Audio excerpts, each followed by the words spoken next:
اعوذ باللہ من الشیطان الرجیم پناہ مانگتا ہوں میں اللہ کی شیطان مردود سے۔ بسم اللہ الرحمن الرحیم شروع اللہ کا نام لے کر جو بڑا مہربان نہایت رحم والا ہے۔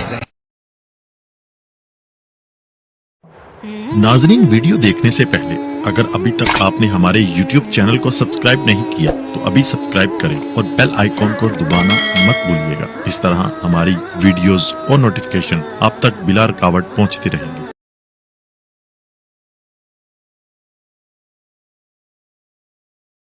وبرکاتہ۔ الحمدللہ الواحد الاحد الفرد الصمد الذي لم يلد ولم يولد ولم يكن له كفوا احد، والصلاة والسلام على رسول الله۔ قال الله تبارك وتعالى في القرآن المجيد والفرقان الحميد: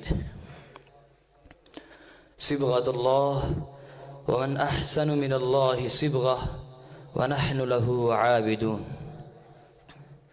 نہ خداؤں کی مجھ کو ضرورت نہیں ہے، سفینہ سپرد خدا کر رہا ہوں۔ یا الہی مجھے کامیابی عطا کر، تیرے نام سے ابتدا کر رہا ہوں۔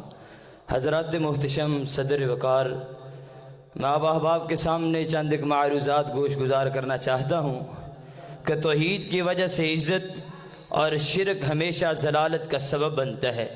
اس حوالے سے آپ احباب کو میں بتانا چاہتا ہوں، سب سے پہلے کہ توحید کی وجہ سے عزت اور مقام کیسے ملتا ہے۔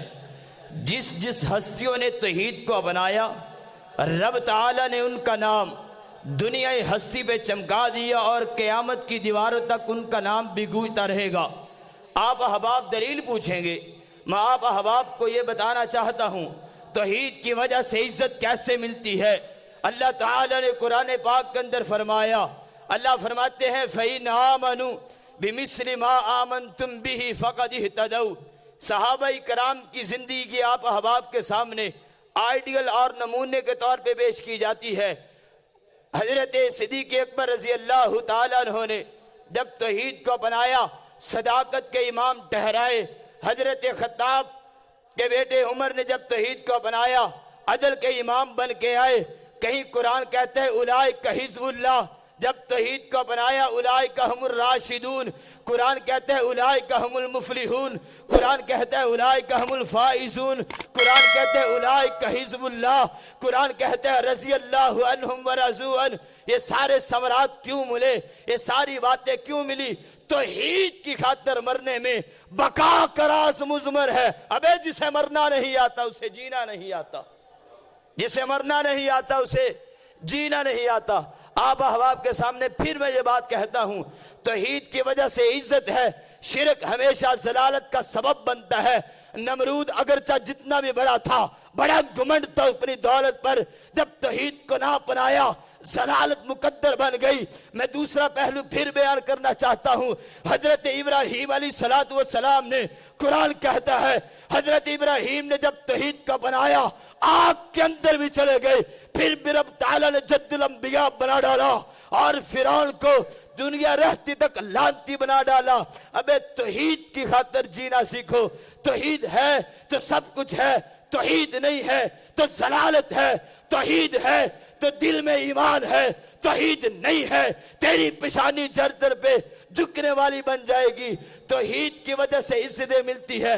پھر میں بقول علامہ اقبال یہ بات کہنا چاہتا ہوں، توحید ہستی ہے ہم، واحد خدا ہمارا، کافروں کے کافر ہے ہم، کافر خدا ہمارا۔ پھر یہ بات کہنا چاہتا ہوں، اللہ تعالیٰ نے دوسرے مقام پہ یوں فرمایا ہے، اللہ فرماتے ہیں صبغۃ اللہ ومن احسن من اللہ صبغہ ونحن له عابدون، کہ صبغۃ اللہ کا جب توحید کا رنگ چڑھ جاتا ہے پھر اللہ عزتوں سے نواز دیتے ہیں۔ اگر توحید اپناؤ گے قرآن والے بن جاؤ گے، اگر توحید کو چھوڑ دو گے قرآن بھی ہو۔